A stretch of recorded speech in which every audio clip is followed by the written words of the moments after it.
Hey, you guys, thank you so much for coming out tonight. Tonight we're going to listen to Paula Tarnapol Whitacre discuss her new book, A Civil Life in an Uncivil Time. Paula is a professional writer and editor for organizations including the National Institutes of Health and the National Academy of Sciences. She's a graduate of Johns Hopkins University. She's a former Foreign Service officer and a staff writer for the Washington Post. Please join with me in welcoming Paula to Arlington Public Library.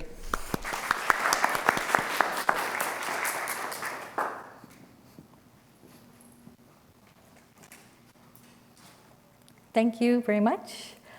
People hear me okay? Okay, good. So I'm kind of crossing over from Alexandria to Arlington tonight, but as I'm sure most of you know, back in the time of Julia Wilbur, this was Alexandria County. And when I looked at some of the voting data from 1860, the Lincoln's election, thanks to this county, Alexandria City had 3 votes for Lincoln, but thanks to then Alexandria County, he got 5 times as many. He got 16 votes, so kind of bolstered the total. Needless to say, he lost quite a bit in Virginia. But I'm going to switch now to the sort of main topic of what we're here for tonight, which is the story of Julia Wilbur, who was a woman who came from Rochester, New York, and spent the Civil War here in Alexandria and had some sort of extraordinary experiences along the way.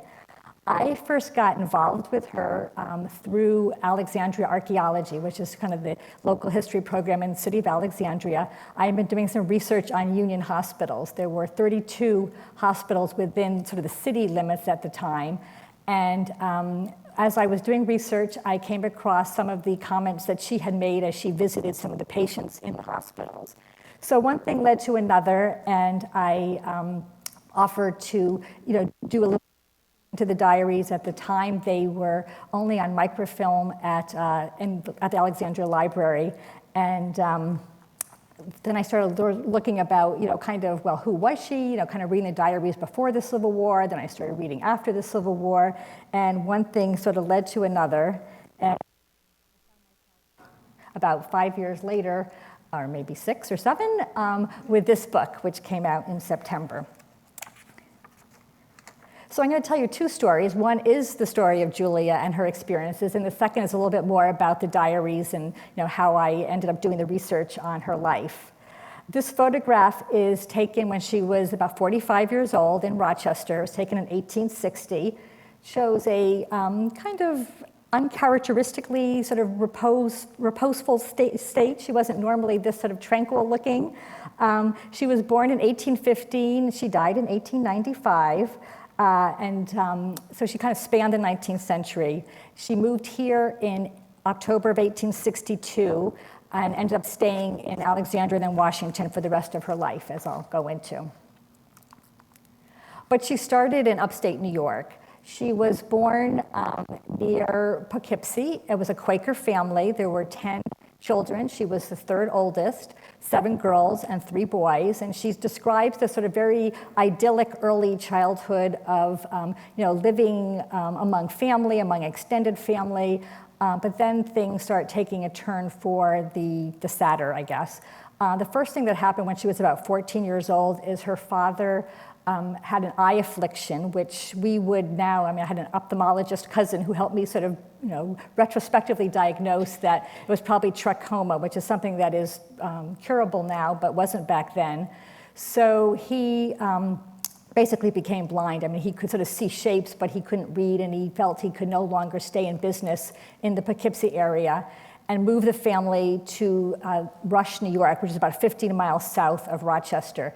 He had a brother who was farming, and he bought the farm nearby.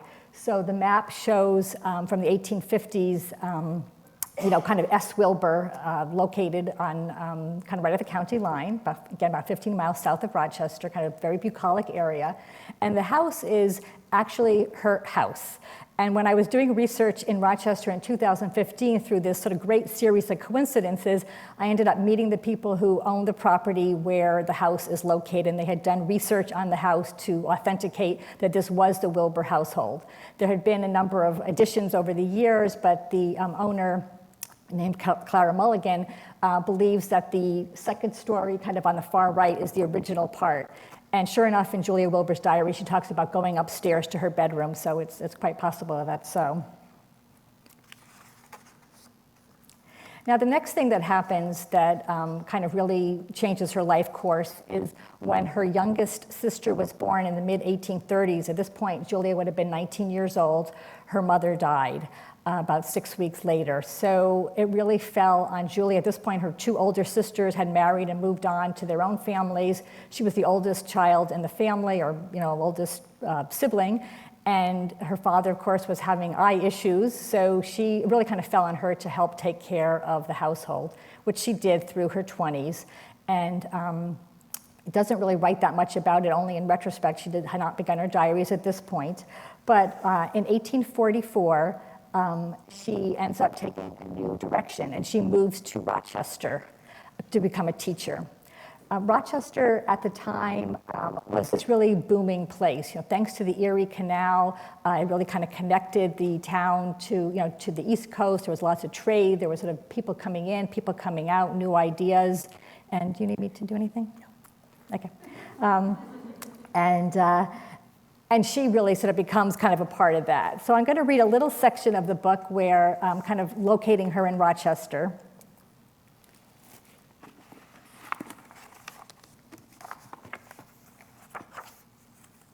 And kind of where she is at this point in life. On her 30th birthday, on August 18th, 1845,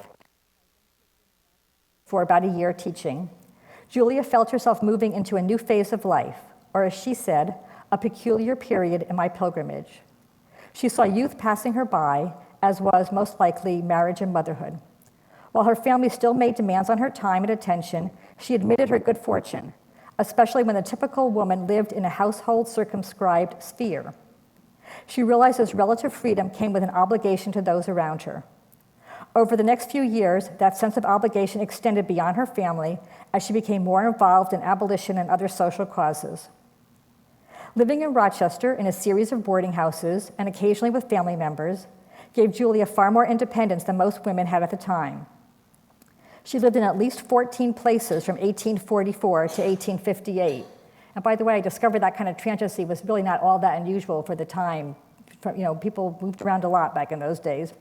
In addition to staying with her brother, a cousin in Rochester, and a sister in Somerset, she rented rooms and ate meals with people beyond her circle. The city offered opportunities to learn about and get involved in the social movements of the day: temperance, abolition, and women's rights, as well as more spiritual pursuits that range from Protestant revivalism to communication with the other world. The most famous supporters of these causes made Rochester a regular stop on their circuits. Scientists, musicians, and pontificators also shared their talents at Corinthian Hall, Minerva Hall, and other splendid public places built by the city's business leaders. Rochester also attracted Frederick Douglass, Susan B. Anthony, and many other kind of well-known reformers of the day. And Julia really was able to kind of take advantage and learn from and interact with all of these people.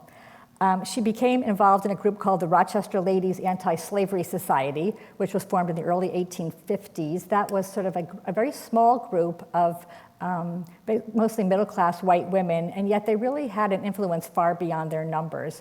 They were able to raise money, quite a bit of money back in those days, $1,500 at a time, $1,000 at a time, through festivals and other fundraising efforts.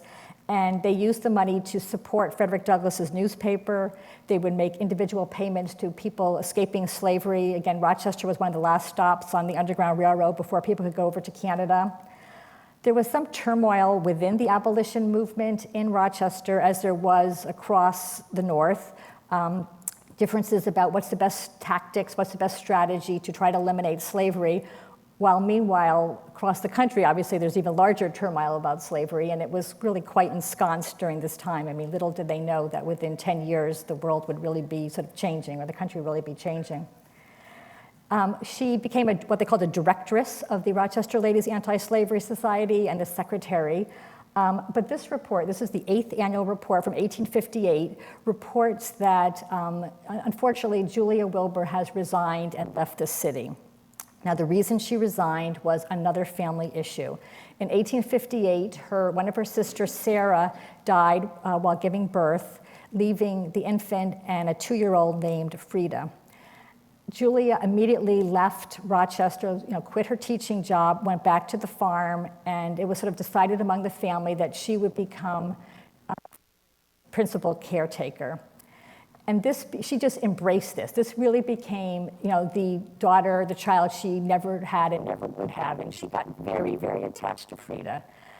Unfortunately, as we would see it today, of course, this is what would happen, but Frida's father, whose name was Revillo, of all things, but Revillo had first agreed to this arrangement. About a year later, he remarried, and he decided that, no, he really wanted to reclaim his daughter, which, we can understand. But Julia was just totally bereft about this, that, Frida was being torn from her. And there's just the most plaintive, sad entries in her diary. And she really kind of, just falls into a total funk. She does not go back to teaching. Her family life, another brother moves in, they don't get along. Her father remarries, she doesn't get along with the stepmother. It's very sad times. And she even says that there's disunion at home, and how could she be worried about disunion in the country when there's so much disunion in her own household? But there was, of course, disunion in the country. And the Civil War broke out in 1861 when Virginia seceded in May of 1861. The Union Army immediately came over the river to occupy Alexandria. It was just too close to Washington to do otherwise. So one of the sort of galvanizing incidents for both sides happened on King Street. If people are not aware, that was called the Marshall House Hotel. This was where I think it's called the Hotel Monaco now on King Street is now located. The hotel keeper was a Confederate sympathizer, put up this huge flag that you could see in the picture. It was reported, or it was either true or urban legend, that the Lincolns could see this flag from the White House, and everyone was just all sort of, so upset about it. So when the Army came in, a fellow named Elmer Ellsworth kind of veered off from the rest of his army and rest of his regiment, and went to the hotel and cut the flag. And James Jackson, the hotel keeper, came out of his room and killed Ellsworth. And meanwhile, one of Ellsworth's men killed Jackson. So suddenly, both North and South kind of have their first martyrs to the cause. When you look at some of the church records of northern churches, I found one in Lancaster, Pennsylvania. There was something like 8 babies were named either Elmer or Ellsworth. Became totally a cause of the day. As you could see, it was front page of the Harper's Weekly. Back in Rochester, Julia writes in her diary, Colonel Ellsworth killed in Alexandria. No other context is needed. That's how much everyone sort of knew what was going on about that. And because of incidents like this, a brother-in-law was an early enlistee in a regiment in Michigan. She starts to kind of re-engage with the world around her. In summer of 1862, she traveled to Michigan to visit family. She had 2 sisters and a brother living there at the time. And while she's there, she gets a letter from her old comrades at the Rochester Ladies Anti-Slavery Society. They decided with these funds that they had collected over time that they wanted to send they weren't even sure exactly who they wanted to send someone among their ranks to help somehow people escaping slavery. Whether it was going to be as a teacher or a relief worker, no one quite knew what this person would do, but they asked her if she would go on their behalf, and she agreed. She seized it. So between end of August 1862 to October, she kind of packs her bags. Her father is sort of, what are you doing? This is not a good idea, but she sort of stands up to him and decides to go. And she goes from this very safe confine of this farm where she had been for, more than a year, really not doing much of anything, to a whole new world. She takes the train to Washington. She originally thinks that Washington is where she's going to stay. She comes with some letters of introduction to a group called the National Freedmen's Relief Association, and they all say to her, oh, no, you really need to go to Alexandria. Things are just a lot worse over there. We really need you over there. So she kind of gamely says, okay, and kind of, again, sort of is coming with these, good intentions, but really rather divorced from what the real world is like down here. And this is what the real world was like down here. So again, I'm going to just read briefly when she first comes to Alexandria for the first time.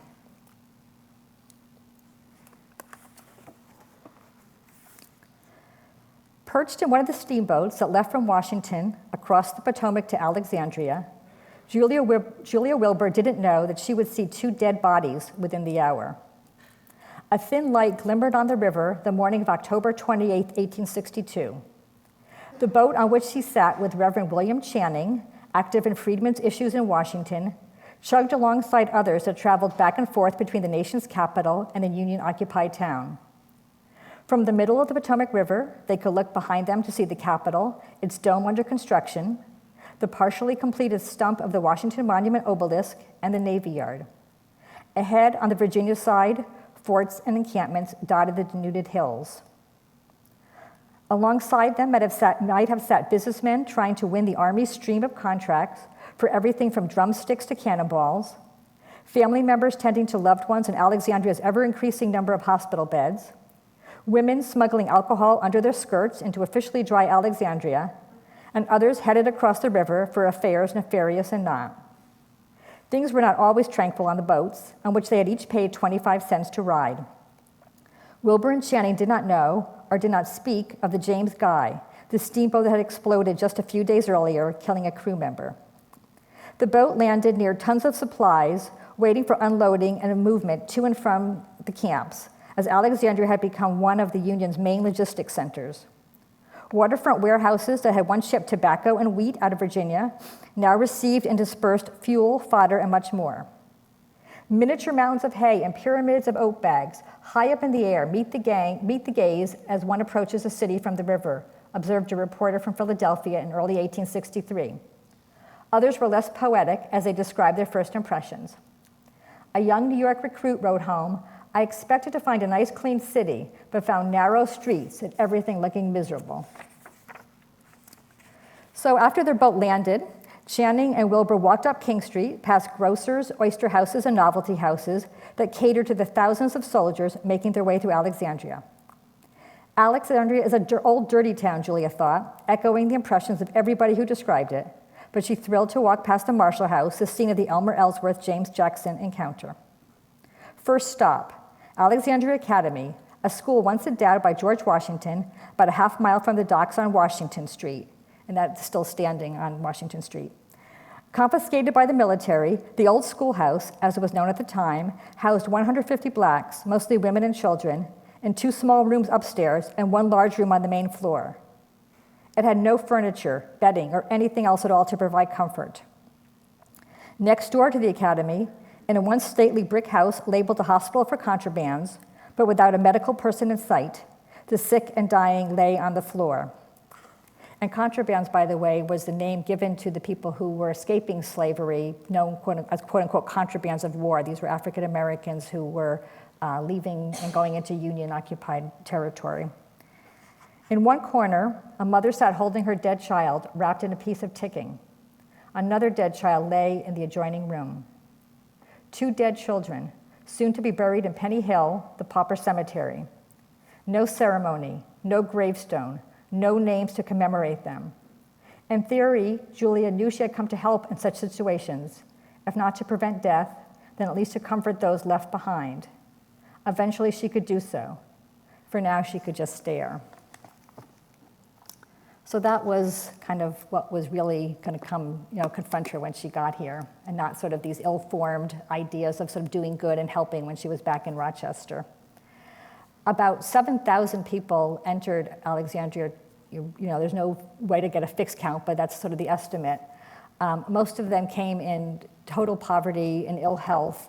But she soon begins to distinguish not just sort of a kind of a mass of victims, but people with very individual stories and with a lot of determination. And she hears about people who just fled in a second and took nothing with them because they realized the opportunity was there. She later defined her role as, quote, a missionary at large, a woman of all work. And by that she meant she was not a nurse, she was not a teacher. She became sort of an advocate for better conditions, just finding ways that she could, so she could help, as I'll describe it in a little bit more detail. So here are people coming into the city, but also, as you see, almost immediately working. Many men were used to build stockades, work on the railroad. This picture was taken on probably around Duke and Alfred Street, which was where kind of the kind of main center of the railroad was. I find it sort of interesting that in the meantime, many of the powers that be were complaining that, oh, the blacks, all they want is a handout, and here the blacks are doing all the work, and these white men have on top hats and are just sort of watching the operation. And that's the kind of thing that she had to come across. There was officialdom. The Union Army was officially responsible for freedmen's affairs. And they came under the Provost Marshal. This is the Provost Marshal's office that was on King Street, kind of right near King and Pitt Street today. It's been torn down. They were at best indifferent, at worst prejudiced to what was going on for freedmen. I mean, in their defense, they were also responsible for maintaining order, for the supplies that we saw, for the wounded. People were coming and going. I mean, there was a lot going on, but if there was a list of kind of their 10 priorities, I would say the freedmen would have to be number 11. Alexandria was governed by a man named John Slough. He was a military governor, very kind of mercurial, I'm in charge kind of guy. The provost marshals were the people who would be responsible for order, and those were the folks that she had to sort of go to, make requests, to complain, to advocate, to do whatever she could do. So I can sort of picture her having to walk up this gauntlet of guys into the provost marshal's office. She also had to deal with a civilian who became kind of the bane of her existence. In fact, they were very busy kind of undercutting each other. He was called the superintendent of contrabands. He had come about a month or so before Julia did. His name was Albert Gladwin. And what she saw was that he was very intent on trying to charge people money when they were supposed to be getting free, housing, finding ways to kind of bully people while he's kind of kowtowing to the people in power. But she does gain an ally in all of this. And that is Harriet Jacobs. Some of you might already be familiar with her. She had herself escaped slavery from North Carolina in the 1840s. The most kind of sort of remarkable part of her escape was that she actually remained in her town, hidden in an attic that her family members had built for her for almost 7 years. Until finally a ship captain, for a price, could sort of spirit her out. Edenton is right on the coast, right on the North Carolina coast. So when she gets up north, she actually comes to Rochester. She and Julia meet briefly in the late 1840s, little knowing that their paths would cross again, because Harriet's brother was kind of, came to Rochester, kind of drawn into Frederick Douglass's orbit, and they had some interaction. Harriet herself lived in Rochester for about a year. In the meantime, she wrote a narrative of her experience. It was called Incidents in the Life of a Slave Girl, and it was published in 1861. It's something that you could see on, it's been since republished many times. You could see it online. The library has it. I'm sure that Wilmore Page has it as well. So when Harriet came in early 1863, at first, the two women are kind of, or at least Julia is a little tentative about what's going to happen. I mean, she was sort of just getting established. She had been here about 3 months. She was just trying to sort of find her way, and here comes somebody else, and she's kind of comes from this other, New York Friends, which is a much more powerful institution. They were both soliciting clothing from up north. Julia was kind of giving the clothing away. Harriet came with instructions to try to sell the clothing. And so there's a little bit of like anything, even today when two people are kind of thrown in together, we're kind of trying to figure out kind of how we fit in with each other. But eventually they do become allies and lifelong friends. They push for better housing for the freedmen. They push for better health care. They're constantly trying to sort of figure out how they're going to get around Gladwin, Albert Gladwin. They are pushing for dignity and rights for people, and also for schools.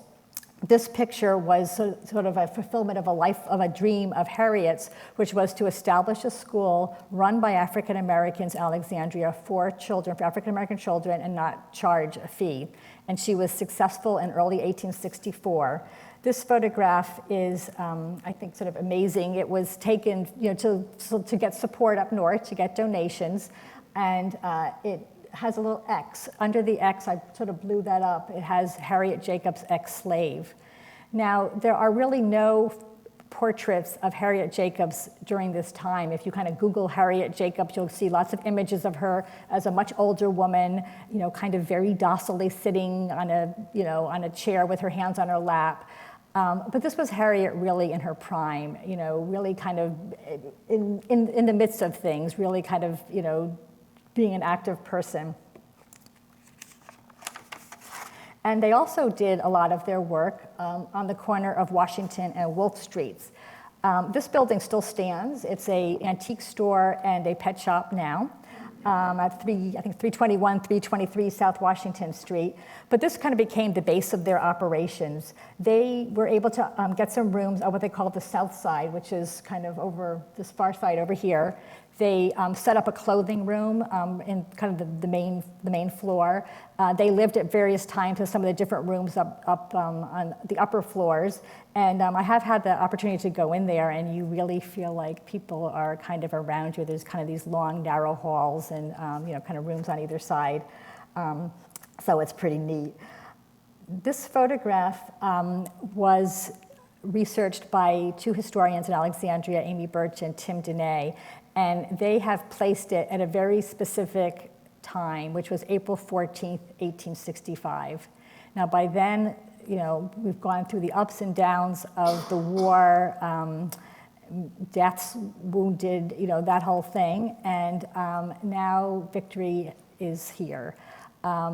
Julia and Harriet are both in this photograph, very small on one of the steps.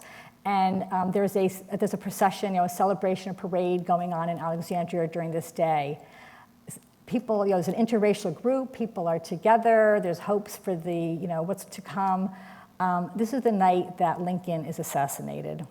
So we're kind of going from this really hopeful thing to the despair of, what comes after that. And I have in my book, but Julia kind of describes some of the aftermath. I mean, everyone is just, in sort of shock about what's going to happen. At this point, she moves to Washington, and she's sort of doing kind of similar relief work in Washington.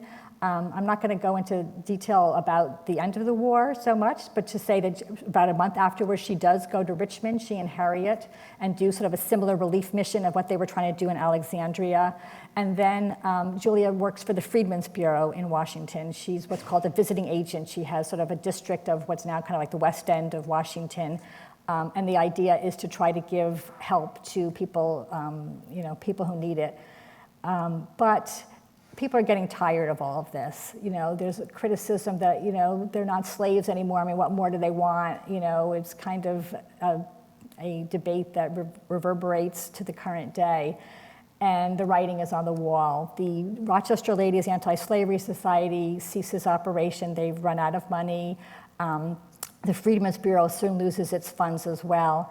And Julia realizes that if she wants to stay in Washington, and by this time she realizes she does want to stay in Washington, that really she has a more independent life here, she has to find another job. So at this point, she's about 50 years old. She's a woman, and she is not really, it's not easy to find any job for anybody in post-war Washington, certainly not an older woman.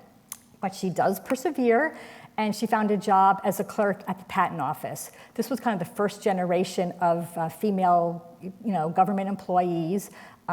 Women were paid much less than men. It was very overtly so. There was no chance of, kind of rising through the ranks. Certainly she could never be a patent examiner or even an assistant examiner, but she does have a job, and she works at the patent office until shortly before her death, until she's almost 80 years old.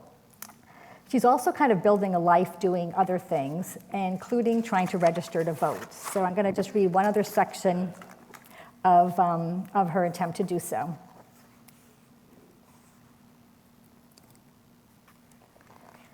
In January 1867, months before Congress legislated black men's voting rights in the South, and 2 years before it passed the 15th Amendment granting universal black male suffrage, Congress passed a law that allowed black men to vote in local elections in Washington.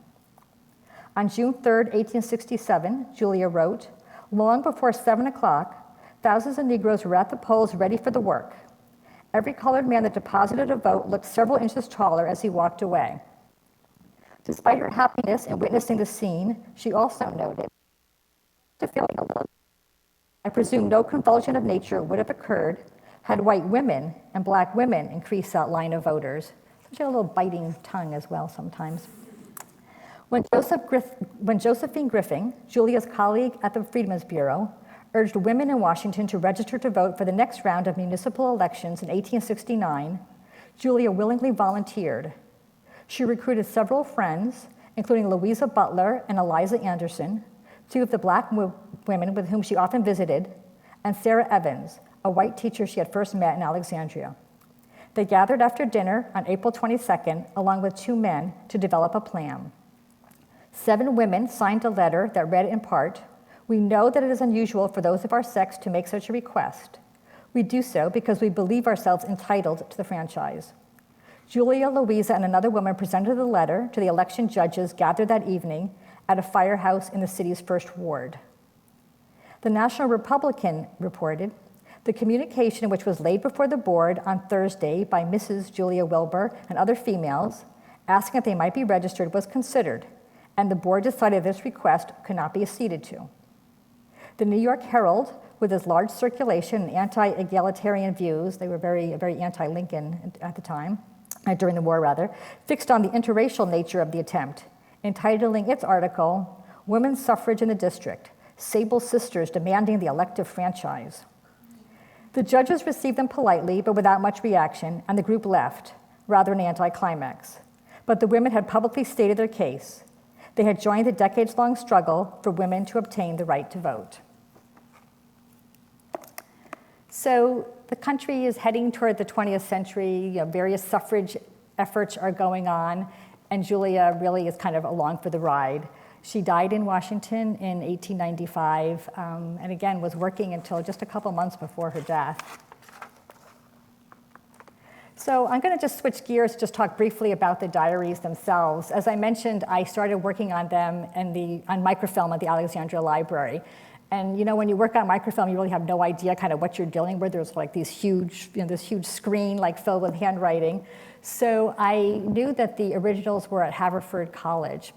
They're at Haverford because a great nephew of hers named Douglas Steer was a longtime professor there, and the diaries had come into his possession, and he realized that they really had value beyond the family. He donated them in like the 1980s. So when I got there, the first thing was, oh my goodness, like these diaries are a lot littler than I expected.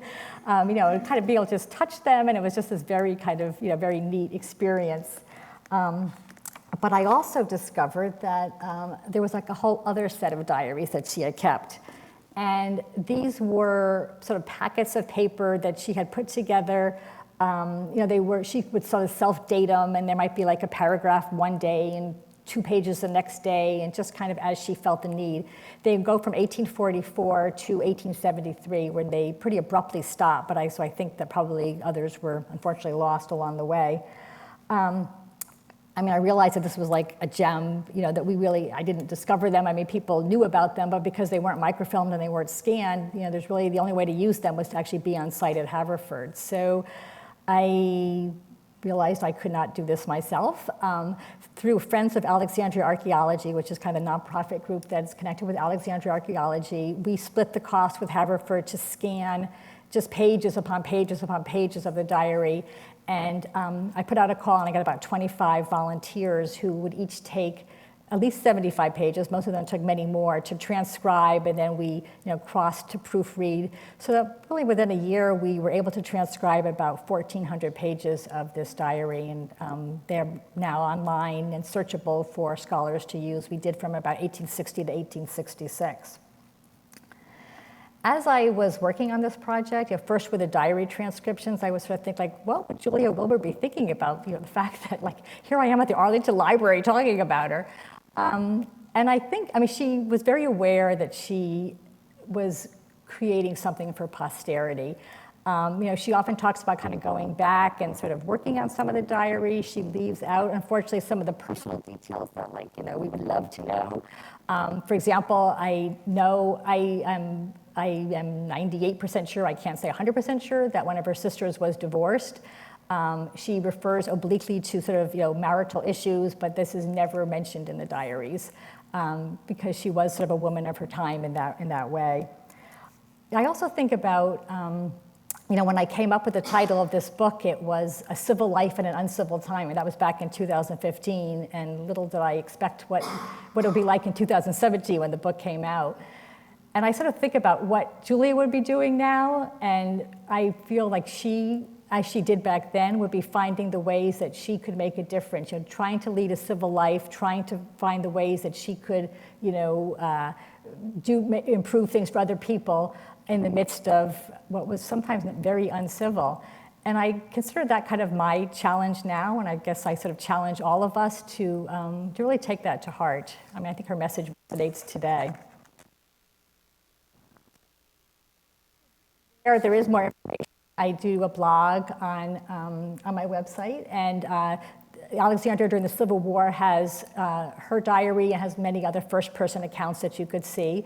And Friends of Alexandria Archaeology has the transcript of the pocket diaries. And I'm just going to leave you with a couple photos from Arlington, or shall I say Alexandria County, because we're all in this together. Julia was in both of these places frequently and writes about both Arlington House and going across the Aqueduct Bridge, which is what this photo is of. So with that, I'd be happy to take questions, and thank you very much for coming.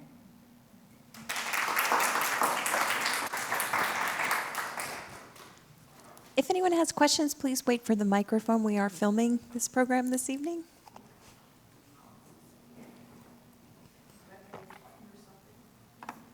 Okay, Paula, thank you.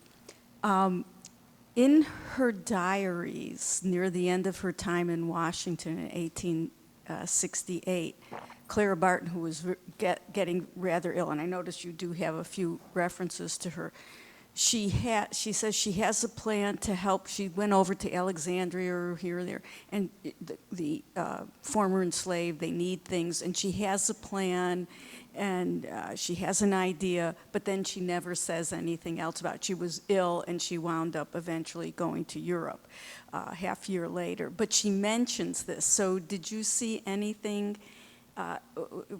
working with her? I know you have some references to Barton in here. Anything about some plan that they were cooking up? Not in 1868. I mean, they did have contact over the years, but not really in relation, as far as I know, in relation to doing anything in Alexandria. At one point, Clara Barton, who at that point, who later on, had a home in Dansville, New York, helps, she kind of intercedes on Julia's behalf to do some other things, but they don't really have this plan to do anything in Alexandria. Okay, and then one more. I noticed you also have a reference, one page, to Samuel May Jr. You probably forget all this. I think he was a nephew of Samuel Joseph May, who was an early abolitionist, and he had contacts with Quakers. He would often go and speak. He was an early adherent to anti-slavery. And did you come across any references to Samuel Joseph May, who was a Unitarian minister and actually was Louisa May Alcott's uncle? Right.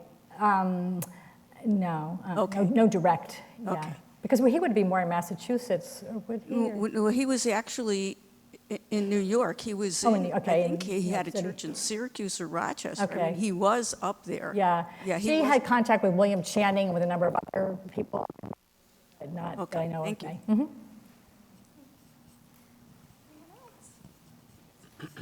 So when Wilbur and Jacobs are in Alexandria, are they? They're getting support from their societies up north, but are they actually working? Do they have some official capacity? Are they working for a particular organization, or? I mean, that's the kind of the most amazing thing is that they're not. They're sort of doing this as freelancers. They were not within the structure, and so they really were figuring it out as they went. one of the things I find amazing too is that earlier on, Julia had tried, she had sort of sent out a few letters, I mean, nothing really ever came of it, to some of the more established relief efforts to go to Port Royal, for example, in South Carolina. And if she had, she really would have fit within a structure that was kind of defined. By going to Alexandria, she really was figuring it out on the fly on her own. And there's many accounts of either her alone or the two of them sort of, conferring, what should we do about this, what should we do about that, and trying to figure out where to leverage their influence, and often not succeeding. Often the powers that be got the upper hand, for sure. I know one of the stories in Alexandria is about the discovery of the contraband cemetery. Right. And did they have any connection to that? Well, they visited it a lot because, and this was basically on South Washington Street. There's a Freedmen's and Contrabands Memorial Cemetery, which I truly encourage everyone to go see if they haven't already. This was used, confiscated land was, land confiscated from actually an attorney of Robert E. Lee's was used for this overflow of, for cemeteries. I mean, they were using this pauper cemetery. They were just people were just dying in such great numbers. So it was created in 1864. They visit and they talk about it on many occasions. One of the sort of ironies of it is that Reverend Gladwin, who was such a sort of bad guy in all other respects, he was paid to inter people, and he kept a very careful record of who was interred there, name, age, and cause of death. Now, this was discovered, I think, about maybe in the mid-90s. This record at the time was and so this is like amazing to have a record of people's, African-American freedmen's names. I mean, they died anonymously in just every other circumstance. So meanwhile, the cemetery lay forgotten. A gas station was built over it, an office building, and in some of the excavations for the Woodrow Wilson Bridge, they started coming across evidence that there had been a cemetery. It was rededicated in 2014, I think, and where all the names from the Gladwin record are now on this beautiful sort of bronze plaque. And where human remains were found, there's this they were just left, and there's kind of a marker to say where they were. So thank you for bringing that up. And the last one, your subtitle is Her Struggle for Purpose. Right. So you sort of hinted at this when, she's taking care of the child and then she can't, and this becomes sort of a big turning point. Right. I know it's dangerous to psychoanalyze people from 150 years ago, but I'm curious if you have any thoughts about that. Well, I mean, I do feel that she spent her life trying to figure out what was its larger meaning. Even earlier on, realizing that she had a responsibility and not quite sure what to do. So I guess, first of all, I sort of needed a subtitle that had her name. But more importantly, it was a personal struggle and it was a political struggle. And I feel that she was kind of aware of both of these things going on.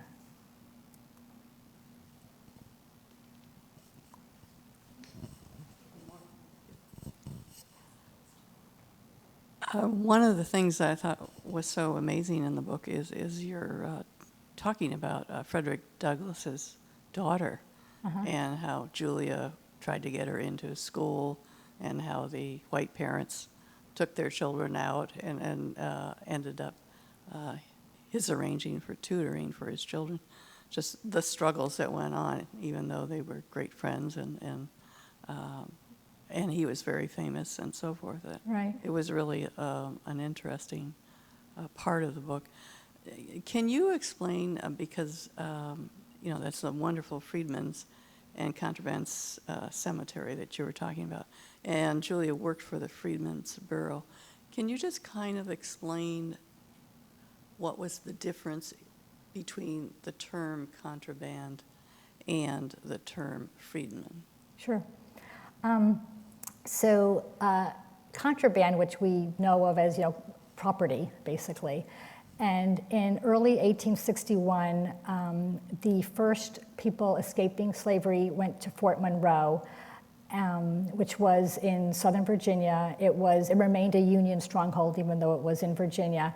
And the general at the time, Benjamin Butler, kind of justified not returning these three men back to slavery because they were, quote, contraband of war. I mean, unfortunately, that was what regular people, enslaved people, were considered property.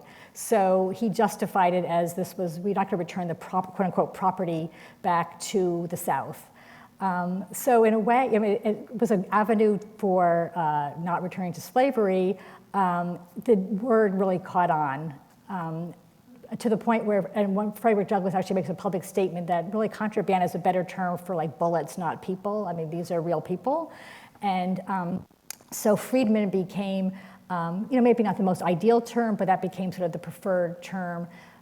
Both were used. She uses both kind of, more or less interchangeably, but they were referring to the same people, but as a person versus as a thing. Thank you very much for your scholarly study of this remarkable woman. Does your book address in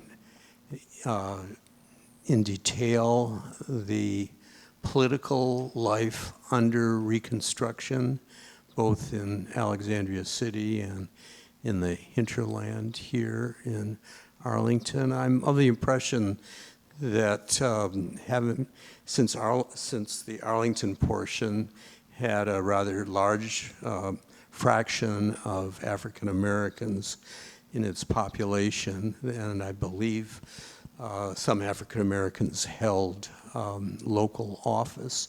Is this something that you address in your book? And if not, are you aware of scholarly studies that do discuss this? I don't that much, partly because she was living in Washington at the time, and I talk a little bit more about Washington during Reconstruction. I am thinking that there's a woman, Kate Masur, who's written a lot about Reconstruction in our area. I'm not sure if she did Northern Virginia as much as I know she's done a lot with Washington. But it would certainly be a very ripe area, if not. At one point, and I think it was 1860, either 1865 or 1866, the blacks in Alexandria City actually say, don't keep federal control. I mean, we don't want local control because they know what's going to happen if local control comes, She lived at one point with a man named George Seton, who was a free black. In other words, he had not been enslaved and was living in Alexandria. He was, prosperous for the time. George Seton managed to, he was actually on one of the juries for, I'm not quite in detail about this, but one of the juries that was involved with Jefferson Davis. He was elected to a state House of Delegates. So for a while, there was this political power, as I could see it with George Seton. When he died, he did not have this power anymore. So. Mm-hmm.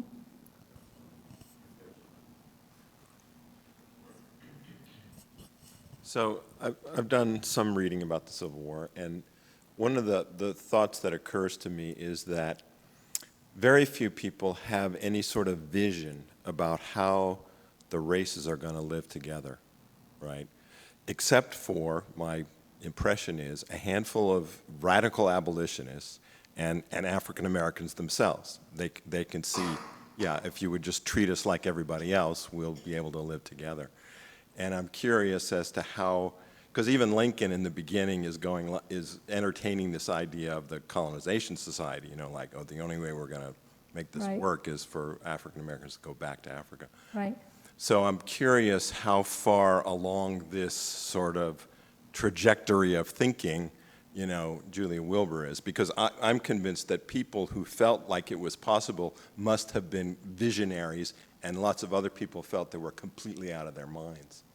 She felt it was possible, and she wished it were possible, and she did the best she could to make it possible. She had friends across, black and white friends for the rest of her life. She worshiped in African American churches. sometimes there's a little bit more, I would say, almost of classism in what she writes, that people who have less education, that sort of thing. But I feel that, she would have been with them. So I do have, things on my blog. I'm always trying to write different things and doing other events, and I just welcome you to kind of follow the journey of Julia Wilbur. There's actually going to be an article in the Washington Post tomorrow that has the photograph of the Washington Wolf building. So you have a little preview. Look in your Post tomorrow morning. Thank you so much for coming tonight. One more page is here if anyone would like to buy a book.